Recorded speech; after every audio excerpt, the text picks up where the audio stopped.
Hey, everybody, and welcome to True Crime Paranormal with the Psychic Sisters. This is Katie Weaver. I'm here with my partner in crime and sister Christy Brower. Hello. Hello. Yay, our first live of the week. How fun. Yeah, how's it going? Good, really good. Just living the life. Got my True Crime Paranormal t-shirt from our new merch store, which I'm pretty excited about. Nice. I'll share a picture in the vid here of some of the stuff that I got. I was really excited. I wanted to get some things, kind of see like Yeah. what do they look like and stuff, and I'm very pleased. Awesome. Very exciting. I got this sticker Mhm. to go on the back of my phone. I'll show you in just a second. But Awesome. here are my goodies laid out here. I'll show you a picture because I just thought this would be really fun. I haven't owned a lot of things, a couple things, but not a lot of things that say like our name on them and stuff. But look at this. I got this for the back of my phone. Get into my camera. What the hell? Okay. Cute. I See love that? it. Yeah. Yes. So then I got a How sweatshirt and fun. a tank top and a bunch of stickers and a t-shirt and a button.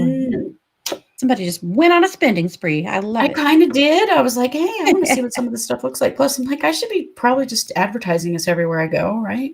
I mean, what's Right. wrong with that? Well, we've So, had experiences, right? When we've been places and people are like, I've never heard of true crime paranormal. And we're like, well, that's us. And this is what we do. And yeah. we were in Boise a while back and talked to the girl at the, what school? Oh, I can't remember. Anyway, a store. And she Mhm. ran out a piece of receipt tape and wrote our stuff down and put it in her pocket as we were leaving. She's like, I'm Yeah. totally going to want you. So, so Mhm. fun. I love Yeah, it. really fun. Well, good. I I've just love been it. having fun Very with that fun. today.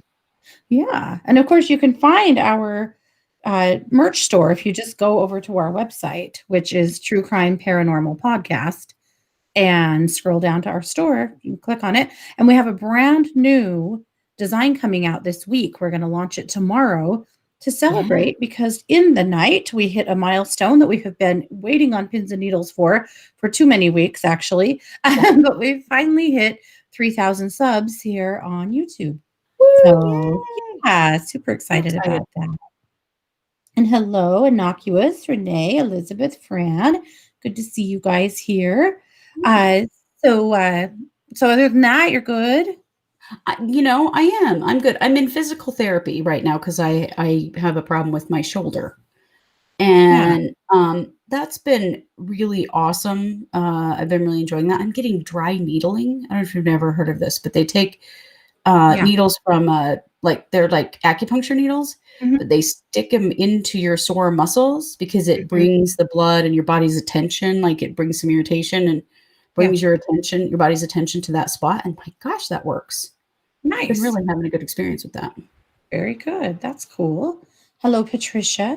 Yeah. Renee wants to know, and Paula and Patsy. Yeah, that's going to be the Mhm. whole show, just me saying hi to everyone. Yeah, yeah. And Deborah. Oh, good Lord. Okay. We're just so happy to see you all here. Renee wants to know what the fabric feels like. She said she's really particular about how clothes feel. Okay, so Renee, me too. And that is what I love about this merch provider we're with now Mhm. is that you get a bunch of different options of different kinds of fabric. This is particularly the soft Mhm. t-shirt fabric. And so it is the thin, lightweight, stretchy, soft t-shirt fabric because I hate the big heavyweight, stiff like t-shirts that you get a lot. Oh, yeah. And so there are Not actually happening. a bunch of different options. I got a French terry sweatshirt, which is the lighter weight sweatshirt Uh-huh. material, the softer, lighter weight stuff. So yeah, actually, this has lots of choices of different Nice. fabrics, which I think is super cool. It's the most choices of Mhm. fabrics I've ever seen on a merch store. So it's one of the reasons Mhm. why I really thought it would be a good one for us, is because it Mhm. has tons of options. Yeah. Awesome. I love that. Yeah, I can't. Christy and I both have rheumatoid arthritis. And so when you're in a daily battle with your body, you cannot also be in a battle with your clothes. No. So we're Mm-mm. both looking for the softest, lightest, most forgiving, loving thing you can possibly have. V-neck, I believe they do, Deborah. Yeah. Yes, they do. And so they have Mhm. men's sizes and women's sizes, and they have V-neck in both. Yeah. And I So love you that. can. I hate having to buy men's sizes clothes because the sleeves are so long on me. It's Mhm. just stupid. Yeah. Yeah, I know. Me too. So yeah, I really like these guys because they have so many options when it comes to their clothes. Really nice. Very good. Cool. Well, I'm good too. I almost had to call you for a ride today from Walmart. Are you serious? What Yeah, happened? I about talked myself out of my ride. Uh-oh. So, earlier today, my husband said, I need to go to Walmart today. I need to buy a bucket. And I, of course, said, and a mop. If you know, you know. And he said, no. So we get to Walmart and I said, what are we here for? Because my memory is total garbage. And so he listed off some other things off of our list and said, and a bucket. And so naturally I said, and a mop. If you guys don't know, I'm referencing a really nasty song called "The WAP." Anyway, that our teenagers sing and get threatened for. And anyway, so we're all very sick of this song. But now every time I hear "bucket," you know. You So can't. anyhow, we're shopping along, and I got the things I needed, and I said, "What next?" And he goes, "I got to get that bucket." And I said very quietly, "And a mop under my mask in Walmart." And he said, "One more time, and you are walking home." Poor Scott. He really has a lot to put up with me, to be Well, honest. But he does, but he's a good sport. He's been around in this family for a long time. I told him, if you leave me at Walmart, I will just call someone to come and get me. Or you know what? I have a phone. I can get Uber. Right. I'll come home. Yep. Mhm. Only And buy then a you'll be mop in and bring it home. Yeah. deep shit, dude. Poor guy. Anyway, it is, of course, our solved cases night. Well, it's our case update Case night. update. But we ended up doing our case update as a whole show last night, that launched this morning because we had so much to say about the Zulema stuff and Alex's, the police reports from Alex Cox's death. And so that all came out this morning. As many of Mhm. you know, that uh, episode is getting a ton of play. But we do have a solved case we wanted to bring you. We've Yes, we started do. trying to do a solved case on this night because it's a good night for it. And it's really nice to see some of these cases actually having some resolution, ones that Oh, families probably never thought would be solved at this point. right. I mean, this is a very old case. Yeah. Yep. Oh, Renee had the vaccine. She said her arm's a little Oh, sore, but good. otherwise all good. Yay, Renee. Dude, our Jealous. sister Kara felt like she had COVID for 12 hours Yeah. after. She And she's felt already pretty had sick. it, so she got pretty Yeah. sick for just like 12 hours, and then she was fine. Yeah. We're hoping. I think that here in our state, high risk folks such as ourselves are supposed to be able to start getting it in February. So Yeah, it's exciting. good news. Yeah. All right. Well, let's talk about the case. This happened Let's in do it. Texas 46 years ago, a Yeah. 46-year-old cold case. And naturally, at this point, her family, I think never really thought they'd get any resolution. So Oh, on yeah, February, 46 years. right? Yeah. On February 16th, 1974, in Fort Worth, uh, her name was Carla Walker, and she was getting ready to go to her school's Valentine's Day dance, to a formal.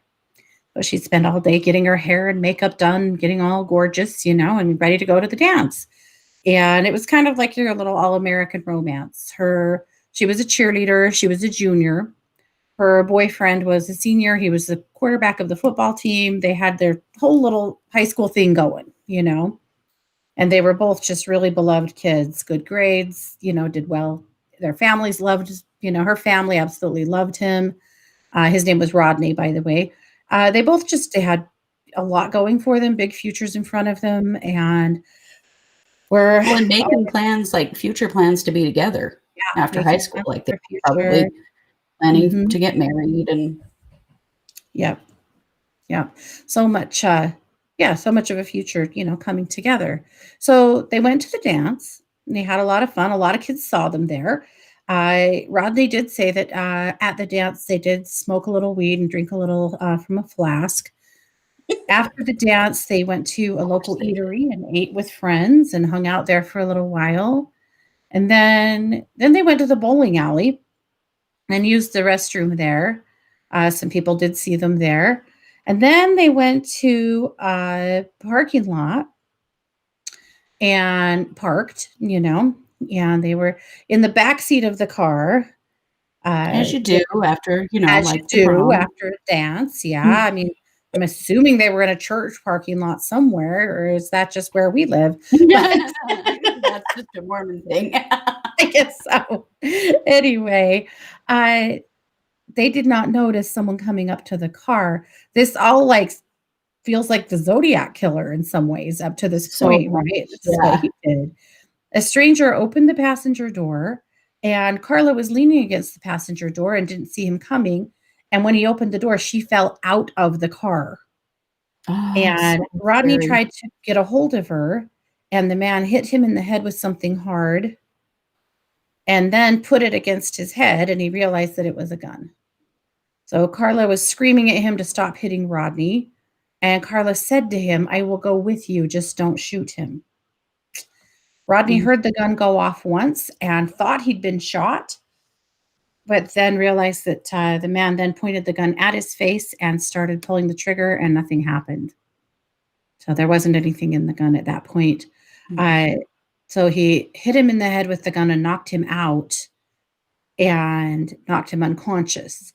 So he did. Rodney says he remembers hearing her screaming, "Go get my dad." yeah. So when he regained consciousness, he didn't really know how much time had passed. He was very bloody and beaten up. He jumped in the car and raced to Carla's house, basically collapsed in their front door, telling them, that she had been kidnapped. And her father ran to the bowling alley. Uh, I think they were parked actually at the bowling alley. They had just gone to a little more secluded part of the parking lot, Hmm. when this happened.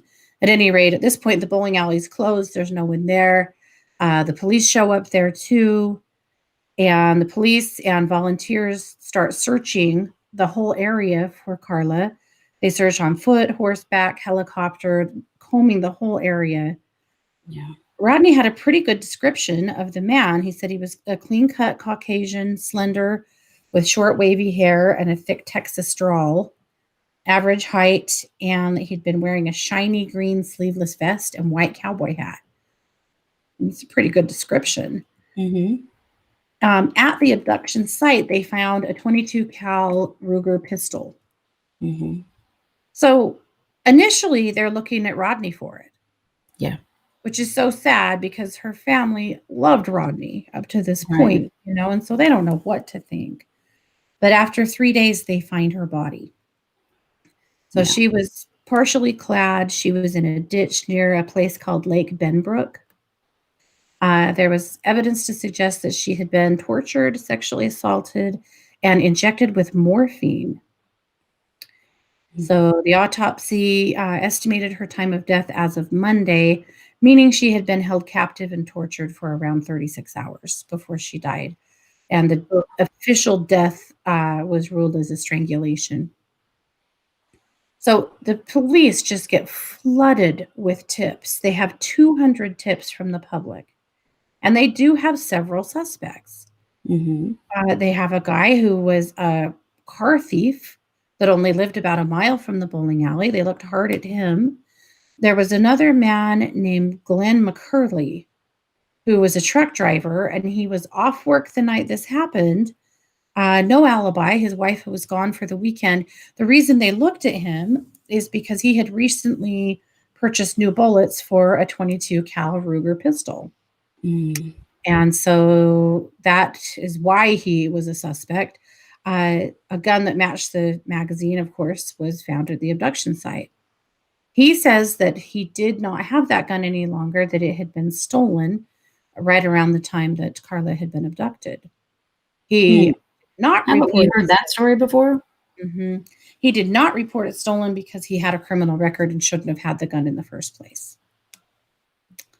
So they didn't have enough evidence to charge him, and they eventually just released him and moved on to other suspects. So over the years, several people, you know how people do this? It's so freaking weird. Several people have come forward and attached themselves to the case, but then turned out to not be the culprit. They've really not had anything.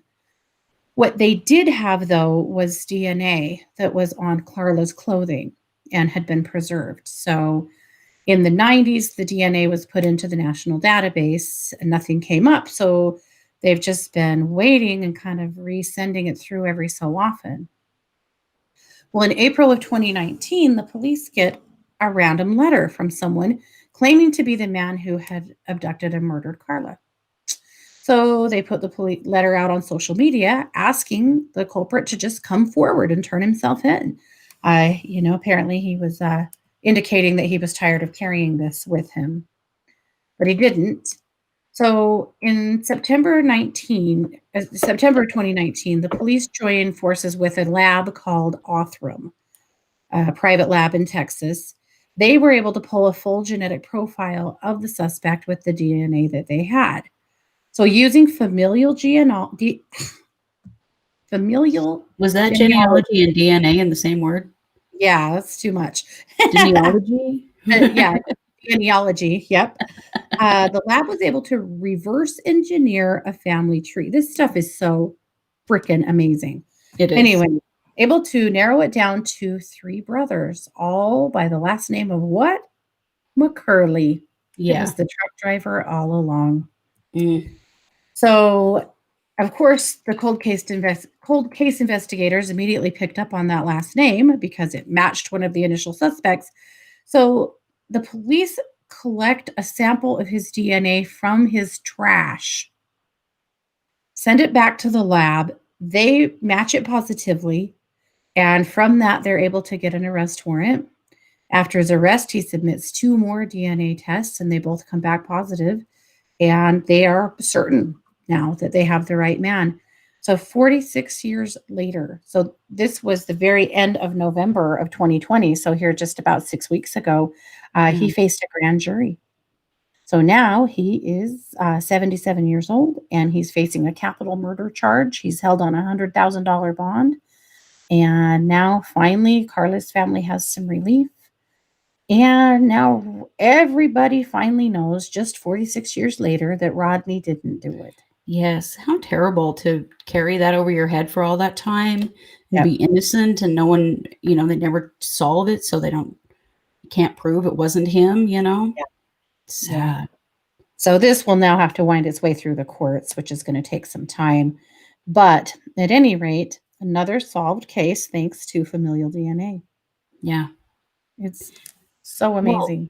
it is so amazing. And Katie and I both had a very visceral reaction to this picture It sure did. because he looks a lot like our deceased grandfather, Mhm. who was Who was a also a sex pedophile. offender. Yeah. Yes. And we Yeah. had this, I think you and I had the same thought at the same time, even though we weren't talking about it at the time, that what if familial DNA ever came back on a case against him? Right? I Right? know. That's so weird because that is Ugh, exactly what I thought. This picture creeped me out. He does look like him. so much. Yeah, Yeah. so much so. Um, well, And and you I wonder learned why we're in something true today. crime, guys. Yeah. I learned something today. Like, if you've done your DNA through, like, 23andMe, it is not in this database. They don't provide DNA to police without a search warrant. And so the familial DNA that they're using to track back is DNA that has been donated to other sites and labs that have agreed to allow that to be in the database that the police do use. And so if you want to be a part of the solution, Mhm. and we'll do a little more research and make sure that everyone knows how to donate to the correct labs. I Yeah. did 23andMe, and to be honest, I figured that that would be a part of the equation, but apparently it's not, which maybe Some of is fair, them are but they're protected. They kinda have to notify yeah, you beforehand that they're gonna use it, but it yeah. makes sense to me. Kinda Mhm. makes me think we should, knowing I what we know. know. I had the exact same thought, and you can, yes, donate your DNA and help build a familial family tree, because this is obviously exactly how these cases are being tracked back, and cases are being solved. It is absolutely amazing. It is. It truly is, and I mean, there's a lot of ethical conversation to have about DNA and using people's DNA and Yeah, and yeah, and all that stuff, and I do get that, Mhm. When you see the good that it can do, a case like this, where this family gets closure, Rodney gets closure, this Yep. individual is at least finally off the street, because Mhm. how how many other people, I mean, is this really his only Yeah. case? Yep. So it's hard to determine, if this is a safe thing to do or not do. I don't know. I know. And I know when I did mine, quite a few of my clients were pretty appalled, and said they would never ever do that. Personally, it was an amazing experience for me. And I'm not worried about it, I guess. And if you are, that's fine, no judgment. But for me, but now I'm looking at it going, oh, I really would like that DNA to go to uh, a larger scale place. I think definitely we should put our DNA I know. I was thinking the where same it thing. counts. But yes, JR, 23andMe does not share their DNA, neither does Ancestry.com. No, they don't. Um, because you have to give permission. Yeah. And both of them very specifically say in their like terms and conditions that they don't share. Yeah. I mean, they'd have to have a court order in order to Yeah. share your DNA. So if you're sharing it, you'd be sharing it to a site that was very specifically adding it to a national database or an international database. So you'd If know. you wanted to do that, yeah, Yeah. Yeah. Pretty interesting stuff. it It is. never ceases to amaze me, honestly. So of course, it makes you wonder in this case, in Carla's case, how many of her family members are still living? I Mhm. mean, her parents are probably gone, which is really sad. But hopefully, some of her family members. I hope Rodney's still alive to be He able to. is actually. I read he's only about 60. Okay, good, good. Yeah, Yep. and so at Yeah, least Deborah, we he will gets be that back to cloud. report on that for sure, because I think some of us, and if you don't want to, and that's something you're totally uncomfortable with, no judgment. No, Absolutely. not at all. Not at all. But if you are, maybe we'll do some research on different companies and what the pros and cons are of it, and we'll do a show on it Mhm. and talk about it, because it is really, really powerful, and it is Yeah. something that has so many ramifications, probably many of which we haven't even thought of yet. Something Mhm. to think about. Yeah. Yep, for sure. Yeah, so there you go. That's what we've got tonight. I'm excited to see that case, honestly. I'm so happy to see that it got solved. Yeah, me too. And if you haven't watched or listened to our case that just came out this morning, be sure that you do, because that's our big, like, current active case update.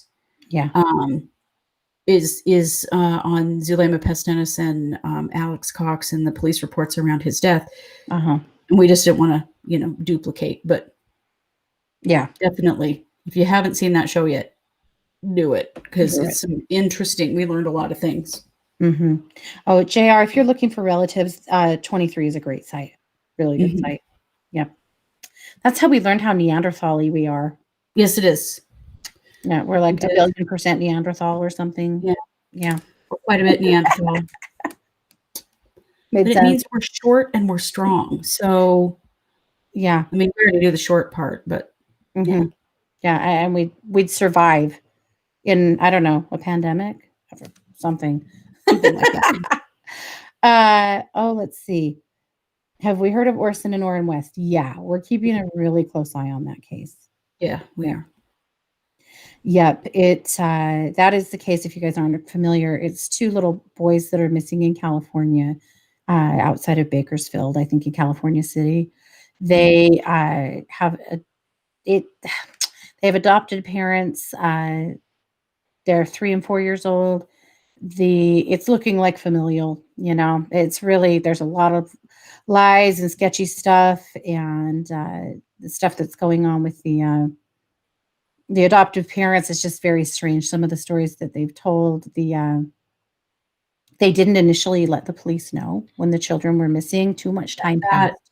blew me away. You have a 3 and a Mm. 4-year-old missing, and you don't immediately call the police? Well, and they had moved into this house very recently, and some of the neighbors say they've never seen these little boys. They have no Oh, idea. And some of them have provided footage from their home that's across the street, and there's You don't see the little boys. Now, police dogs, however, have been on site and they do indicate they're smelling the little boys, but then there's some speculation about are they just smelling their stuff, you Right. know? Oddly, this happened a few days before Christmas. They were reported missing the same day that Oh, Jessica our little, Mass. yeah, Jessica Mast was killed in Mhm. Missouri, and they the Christmas tree. There's like 5 kids in this family, right? There was only Mhm. one gift per little for these kids under the tree. Lots of gifts for the other kids, which I just think is really suspicious and weird. Mhm. It You is. know, The whole there's just thing. yeah. So yes, we are very familiar with it. I've been keeping a really close eye on it. Haven't done a whole episode on it yet because it's just active, ongoing, brand new, and I don't know. It just didn't feel right to jump in on it quite yet. But yeah, we're very aware of it. Mhm. Yeah. Bianca says, Zulima's a sketchy gal. Yeah, she is. Yeah.